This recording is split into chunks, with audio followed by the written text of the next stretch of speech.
Good morning, everybody. What's left of it for the next 10 minutes. I'll try to keep this session exciting because I'm standing between you and your lunch.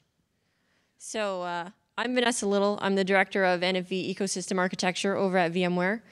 And I'm going to talk to you today about topologies and gaps in multi-access edge computing with OpenStack. And to put it bluntly, I'm going to talk about why OpenStack is currently not a great fit for MEC architectures. So we're going to talk about what I believe the MEC architecture goals are so that we can frame the discussion a little bit, because depending on who you ask, you may get a different answer. So I'm going to talk about what we're focused on for this discussion. And then I'm going to talk about some of the architectural challenges that are in OpenStack today.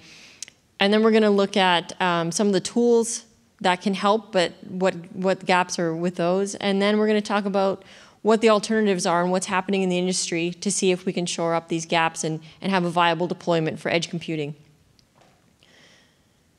So there's two widely used definitions for multi-access edge computing, or the acronym MEC. One of them is mobile edge computing, and that's really what popped up first a couple years ago when we were talking about starting to push some of those telephony workloads and those telco workloads over to the edge. And then people said, wait a minute, there's a lot more than just telco that needs to go to the edge. And so it was sort of rebranded as multi-access edge computing.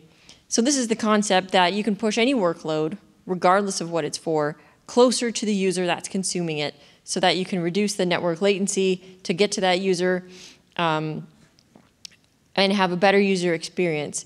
But this introduces a lot of architectural challenges, because now you've distributed your whole network and you need to orchestrate and manage this. And when we look at the base architecture here, we've got some people talking about putting an edge, a network edge, at every cellular tower. So we're looking at over 5,000 edge clusters. Right now, this is not feasible with OpenStack out of the box. And so when we look at the design of what we want to do with these edge clouds, we're looking at having centralized orchestration in a core data center, and then pushing workloads out to either public cloud or other on-prem edges, like a cellular tower, or an on-prem customer, or sometimes the edge device could even be a cell phone or a module in a vehicle that's moving. So because the edge could be anywhere and we're trying to centralize that control plane, it represents a bunch of unique challenges. If we look at the telco side of this and how edge computing is being viewed in those architectures, we have the core data centers. So this is where all the centralized control plane is, your orchestrator, your SDN manager, your Vim managers, all of your monitoring and telemetry, aggregation and summary. Then you have your aggregation DCs that fan out from there. This is where we're starting to gather a lot and run moderate analytics on some of the monitoring telemetry with the FCAPS layer there. Image distribution and repos there. That's sort of like the relay point, so that you're not backhauling these images all the way from your core data centers. And localizing some of the networks so that you can control an SDN network that happens to have a very large fabric. And then finally, the edge and the micro data centers. These, in the telco space, this is either on-prem at a cellular distribution site or at a local aggregation redistribution site. So there are people looking at, can I take a ruggedized box, stick a hypervisor on it, and stick that physically to a cellular tower so I can start pushing workloads out to that. The current availability zone and cluster design is not really granular enough to be able to start making intelligent decisions about where to place your workloads when you have a network quite this large. If you imagine that edge micro DC layer is 5,000 nodes wide just for one geo, making decisions on where those workloads need to go in real time becomes extremely difficult, and the tools are not currently there in the OpenStack data models today. We also have some scalability limitations. So we've seen some people write some interesting articles and blogs about the fact that they were able to get 1,000 nodes if they containerized them into their OpenStack cluster. My colleagues were just talking about VMware Integrated OpenStack being able to do up to 15,000 VMs in a particular region. And while that's impressive, even that's not enough for these architectures to be able to be deployed at the scale that people are really looking at. We also introduced challenges like storage over the WAN. It's extremely sensitive to latency issues. So now you have to put localized storage at these edge locations as well and manage that from a central location. Right now, the Glance Image Service doesn't really have enough tooling to do that elegantly. And there's a bit of orchestration, very careful design when you deploy it to be able to do that at all. And the current orchestration tools, if you're just using Horizon natively, it's really not granular enough to be able to search and sort a network topology that's that big, that spans such a large geographic area with so many different edge endpoints. So to go a little deeper into the image storage issues, when you look at the architecture of the Glance Image Store, you'll see that deploying the images from a central data center all the way out to an edge, you now have to backhaul that image, possibly over a large, very, very laggy distance. And if there is any timeout while you're moving that at deploy time, or if you're trying to do it in real time when you're launching the instances, you're very likely to have a timeout or a failure and have to retry and retry and retry. So then the obvious viable alternative is to push that Glance Image Store a little closer to your edge. But now you have 1,000 Glance Image Stores that you need to maintain and maintain the different versions and different deployments that you have there. And you almost have to create a whole CI/CD pipeline just for your images. The tools that we currently have available in OpenStack today don't really address this. And it requires a lot of diligence or a third-party bolt-on service to be able to manage all of these unique images and maintain the lifecycle of them. SDN networking is absolutely essential in these topologies because you now need layer 2 reachability right down to your edge. Being able to have that layer 2 reachability and overlay it with an existing network is probably the only way you can really achieve it. If you try to integrate with an existing physical network and manage and maintain that, you're going to have a lot of very unique integration points. And without an orchestrator, I'm not really sure how that would be orchestrated. It would be a lot of scripts and a lot of luck to deploy this kind of stuff. So SDN overlay in OpenStack is well known. There's a few implementations that work very well. But it now becomes an absolute necessity. And being able to orchestrate that and have that integration be seamless with your deployment, have your SDN layer also be aware of your availability zones and where your edge devices are located and interleave with the architecture of the service you're trying to deploy becomes extremely complex. And there aren't currently any tools that do this really well. Even the VMware integration of NSX with our VMware Integrated OpenStack approaches this, but it hits the scalability limits that I talked about previously. And the biggest and most problematic feature in OpenStack that I believe is the biggest roadblock to being able to do these distributed architectures is the fact that it's all bus-based.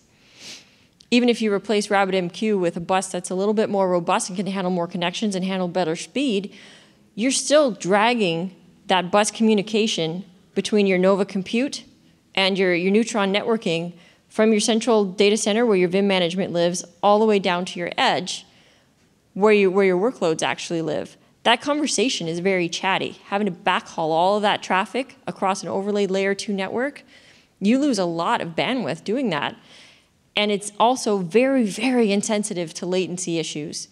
When your latency starts going a little bit higher than 2 to 3 milliseconds, you see all kinds of problems in your OpenStack cloud. And I think anyone who's ever deployed OpenStack and tried to have a distributed network or had a network that's currently experiencing packet loss has probably experienced this, where strange and unusual things will happen to your edge nodes and your edge VMs or your attempts to deploy something at the edge when that communication with that message bus is no longer viable.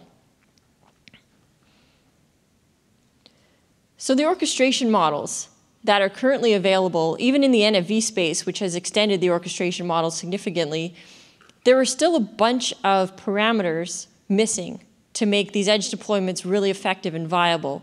If we want to look at scenarios where we have to make an intelligent real-time decision about workload placement that is dependent on things like, do I have room at that edge cluster? Is this physically proximal to that user? There were some parameters missing to make that decision. Things like, what is my current latency to that edge user from this edge cluster? Well, is the latency over here any better? Right now, that's not baked into any of the information models in any of the orchestrators. So if you look at what's coming out of ETSI and IFA right now, the discussions are there, but it's not currently in the model. So when you consider the goal of wanting to push a workload directly to a user and get as close to that user as possible, so they give the best possible user experience, you have to track where that user is. And that becomes part of your deployment time decision. There's also some policy-based stuff that we need to consider. Take, for example, a CDN network that redistributes live sports events. So any of us that have watched live sports events know that there are certain blackout regions where you cannot broadcast in certain regions. Now you have to be aware of what the content that you're trying to distribute over this infrastructure is, whether or not your micro data center falls into a region that is able to view it, and the end user is still in that same region.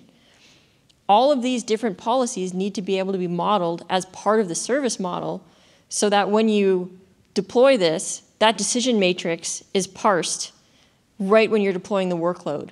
This has to be something that happens automatically at the orchestration level, because to put a human in front of making that decision over 5,000 nodes for however many million simultaneous customers, it's not feasible.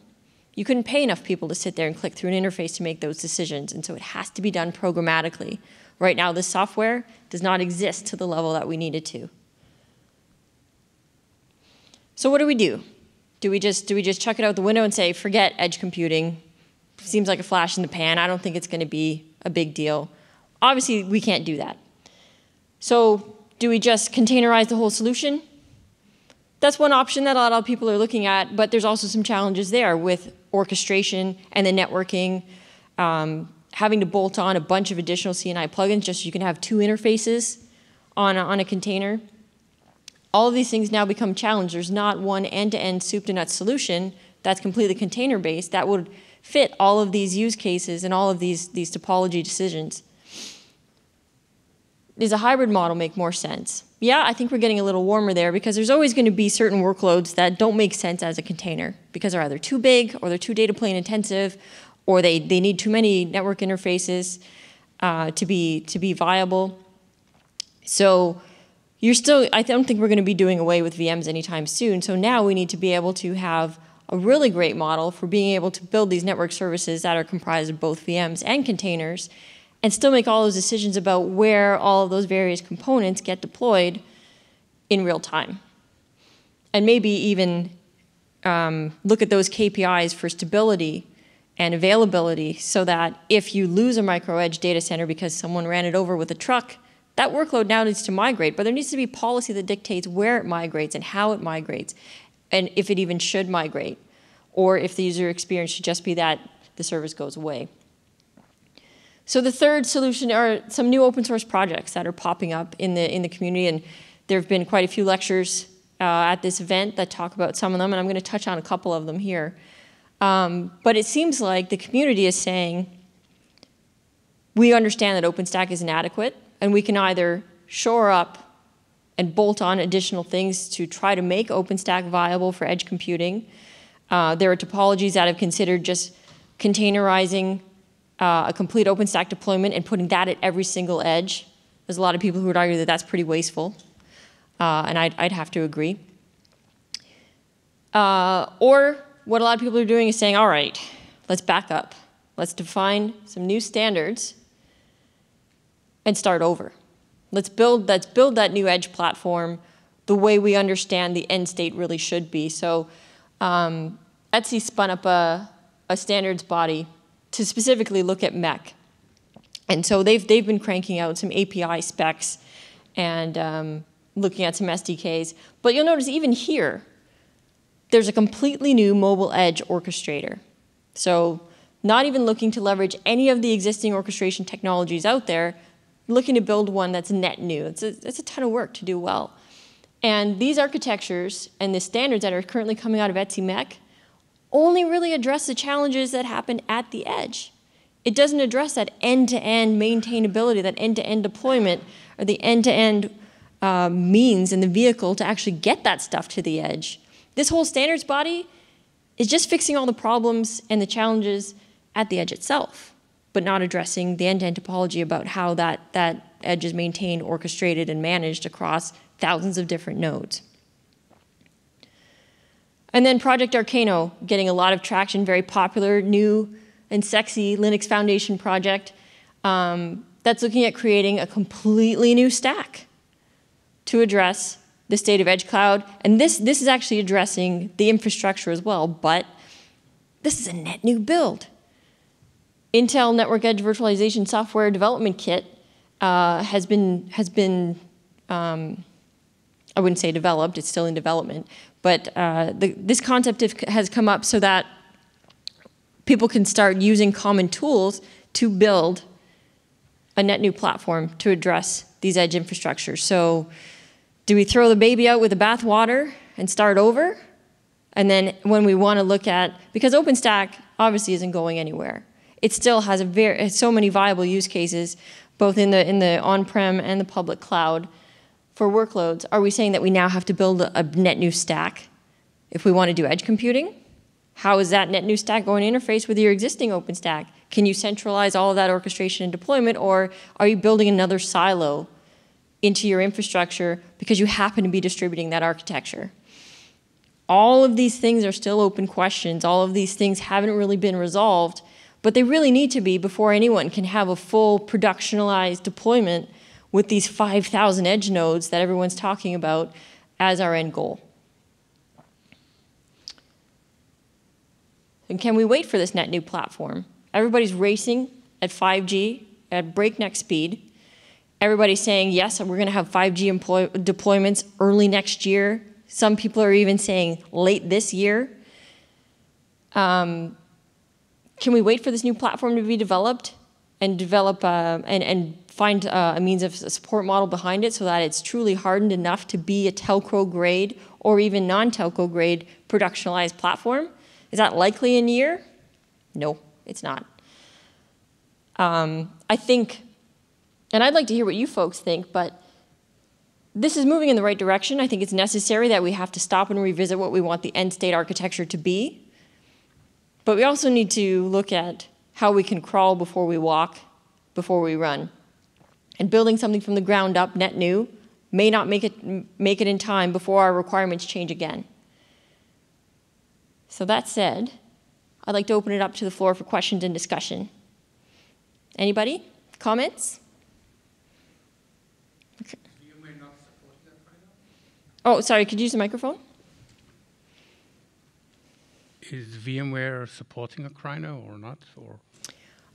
So supporting, yeah. So to date, we are not members. We're Linux Foundation members, but we haven't specifically assigned developers to that project because it just kicked off. So we're waiting to see how it goes.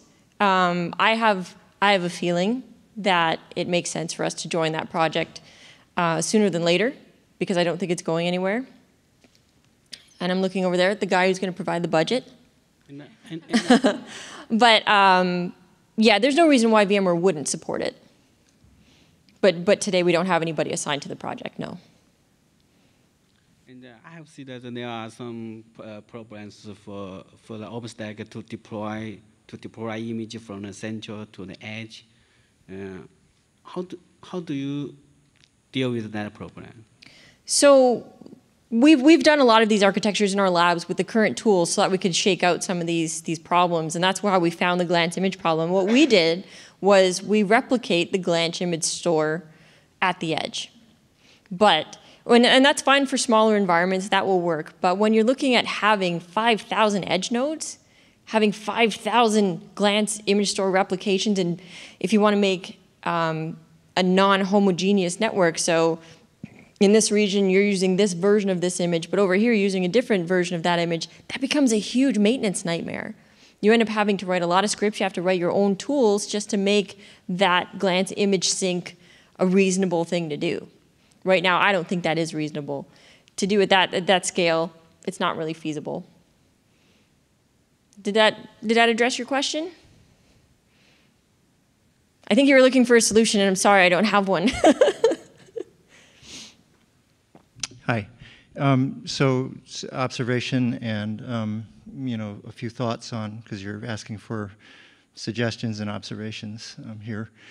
So one observation is the use cases for MEC are so varied that I don't think it's likely that a unified implementation is going to emerge for all of them, in lockstep. My instinct is that there's going to be pockets. An on-premise edge deployment for a manufacturer doesn't need to actually solve the same problems as a 5G deployment does. So at least in those cases, I think it's very likely, this is in the category of observation, I think it's very likely that you'd have a couple of different instantiations that would address the requirements for each of them. Yeah, absolutely, I agree, because the shape of these different edges is going to be very different. It could be an IoT telemetry gathering device that's sitting up on the side of a building. It could be a car. It could be, as you mentioned, an on-prem device at a manufacturing that's doing localized telemetry data that doesn't have to go anywhere else outside of that building.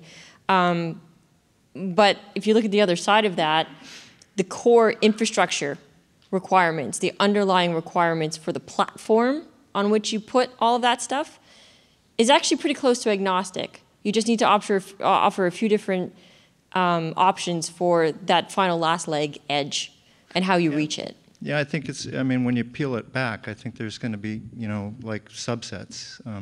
Yeah, there definitely has to be a lot of options available for that edge reachability. There's never going to be, this is how you reach your edge node. Here's the one way. It's not flexible enough. It needs to account for those different scenarios and reachability requirements, for sure. So then just second idea or input in the same vein is I think most people aren't, and I think you were sort of pointing out, it's not really tenable to think about, just one giant open whatever, OpenStack or Kubernetes or whichever. The notion of having one that is ubiquitous is ridiculous. Yep. So I think most people are kind of thinking about, well, okay, so how do I actually populate instances? By instance, I mean a cloud, a little cloud, in many places, and then work on figuring out some form of automation around that.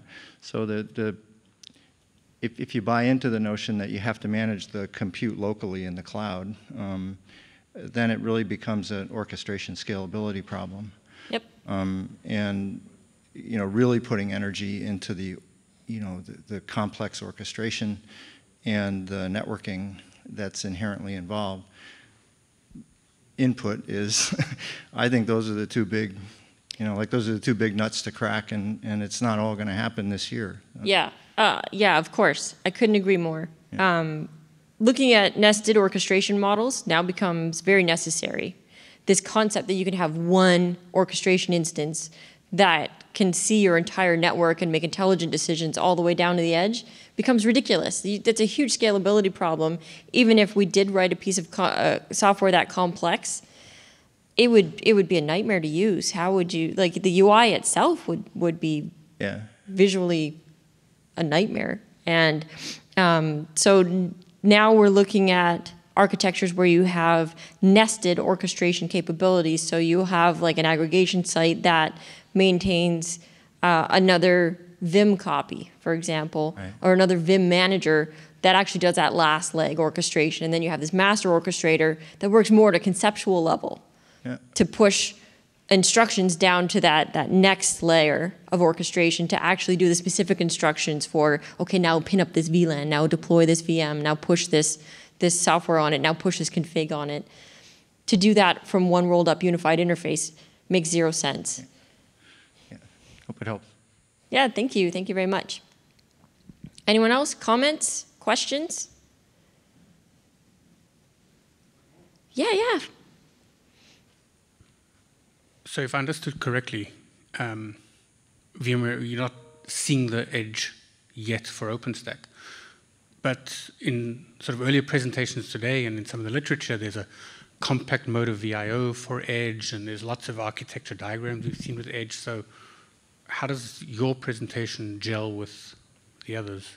So my point is edge is very relevant, especially to VMware. And we're looking at different ways that we can solve some of these challenges. So what the previous lecture really focused on is, here's what we're doing so far to address some of those challenges. And I wouldn't call what we have available on the truck today the end-all be-all answer to edge computing.